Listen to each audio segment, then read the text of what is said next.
Kisi-kisi ini merupakan kisi-kisi dari PWM, berjumlah 25 soal pilihan ganda. Kita akan bahas satu persatu, mulai dari nomor 1.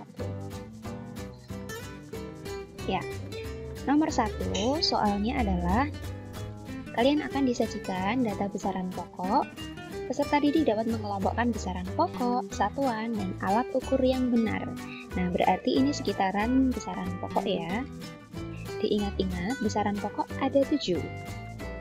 Disingkat, untuk memudahkan hafalannya, disingkat jiwa SMP. J-nya jumlah zat, I intensitas cahaya, W waktu, A kuat arus. SMP itu untuk suhu, massa, dan panjang. Jadi besaran pokok hanya ada 7 itu.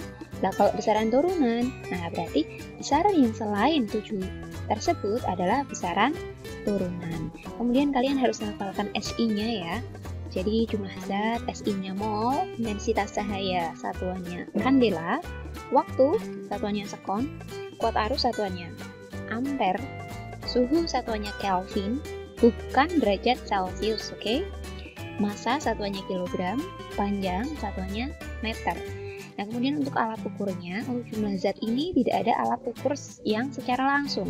Jadi, harus menggunakan perhitungan. Nanti ada rumusnya sendiri. Nah, intensitas cahaya ini diukur dengan light meter atau lux meter. Waktu, ini sudah familiar, diukur menggunakan stopwatch. Kuat arus listrik, nah ini satuannya ampere kan, alat ukurnya namanya ampere meter. Suhu, untuk alat ukur suhu adalah termometer. Massa alat ukurnya neraca, dan panjang alat ukurnya bisa mistar, voltmeter, atau yang lain bisa jangka sorong atau mikrometerskop. Kemudian contoh soalnya. Nah, contoh soalnya mungkin tipenya seperti ini. Jadi kamu akan diberikan beberapa data besaran, entah itu semuanya besaran pokok atau ada besaran turunan. Yang paling pertama kamu harus memilih besaran pokoknya, tandai mana dulu. Atau kalau ini di soal ini semuanya merupakan besaran pokok, berarti tinggal kamu mencocokkan SI-nya sudah sesuai atau belum, alat ukurnya sesuai atau belum. Yang nomor 1, nah ada yang tidak sesuai, yaitu alat ukurnya. Kuat arus listrik itu alat ukurnya bukan voltmeter, melainkan ampere meter. Jadi nomor 1 salah. Nomor 2, besarannya suhu, SI-nya Kelvin, alat ukurnya termometer. Sesuai semua ya. Kemudian nomor 3, massa kilogram neraca, sudah sesuai semua. Yang terakhir, waktu, jam, stopwatch. Nah, ini ada yang tidak sesuai, yaitu SI-nya. Harusnya SI-nya adalah sekon. Jadi jawabannya nomor 2 dan 3. Lanjut nomor 2. Disajikan data besaran, peserta didik dapat mengelompokkan besaran turunan dan satuan yang benar. Nah, kalau tadi nomor 1 itu berkaitan dengan besaran pokok, dan nomor 2 besaran turunan. Di sini hanya ada beberapa contoh besaran turunan, yang lainnya masih ada banyak.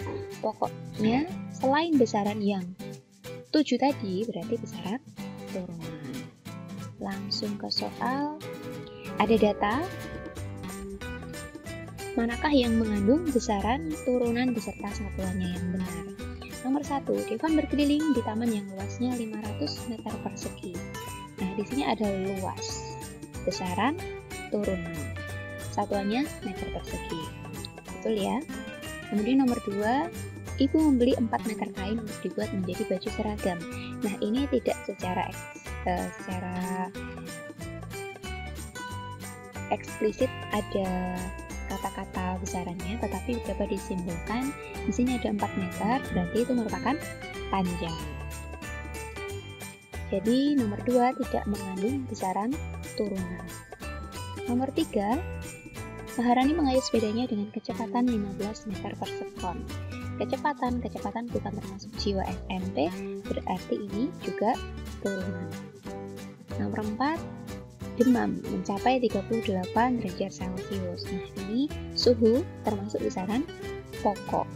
Jadi jawabannya adalah nomor 1 dan 3. Nomor 3, disajikan gambar pengukuran panjang dengan mistar. Kamu dapat menerapkan pembacaan alat ukur panjang berdasarkan gambar yang disajikan.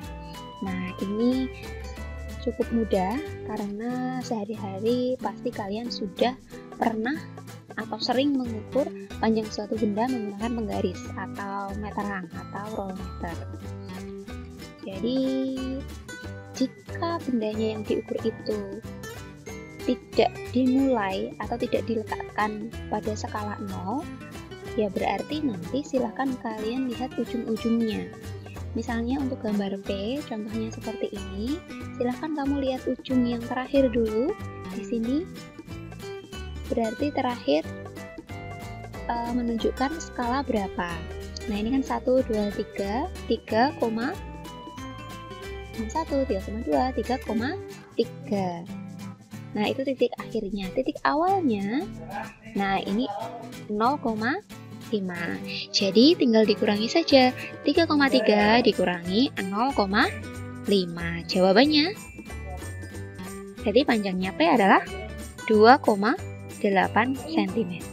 Dan seterusnya. Nomor 4, peserta didik dapat membedakan satuan baku dan tidak baku. Jadi satuan baku itu satuan yang dipakai di seluruh dunia, sifatnya sudah tetap, bisa digunakan siapapun, dimanapun dan kapanpun, serta mudah ditiru. Mudah ditiru itu maksudnya adalah jika ada orang lain yang ingin membuat alat ukur, maka skala-skala pada satuan baku itu dengan gampang ditiru. Kita ke soalnya.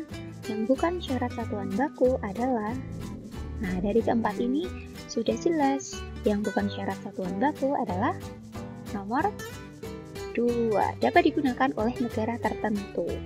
Tidak hanya negara tertentu saja yang bisa pakai satuan bakunya, tetapi setiap negara pasti bisa menggunakan satuan tersebut, karena di negara satu dengan negara lain nanti nilai satuan baku adalah sama.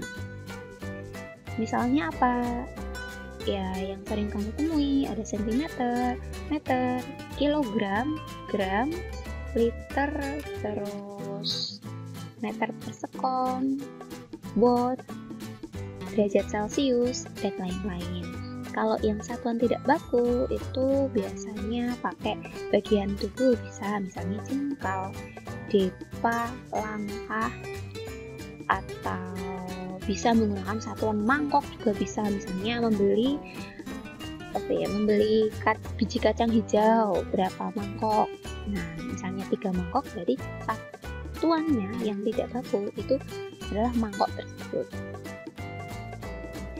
Next, nomor 5, peserta didik dapat mengkonversi satuan waktu. Nah, kalau mengubah satuan waktu ini hanya seputaran jam, menit, dan sekon atau detik. Misalnya di soal ini, waktu 3 jam 45 menit. Waktu tersebut jika dikonversi ke dalam SI adalah, nah dikonversi ke dalam SI, satuan internasionalnya dari waktu yaitu sekon. Berarti nilai ini, angka ini kamu harus ubah satuannya menjadi sekon. Caranya bagaimana? Ya, 3 jamnya itu kamu jadikan sekon, 45 menitnya jadikan sekon, kemudian kamu jumlah.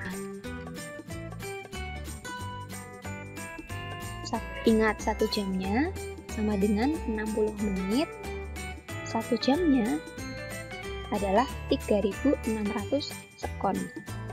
Nah, kalau 1 menitnya berapa? 1 menit sama dengan 60 sekon.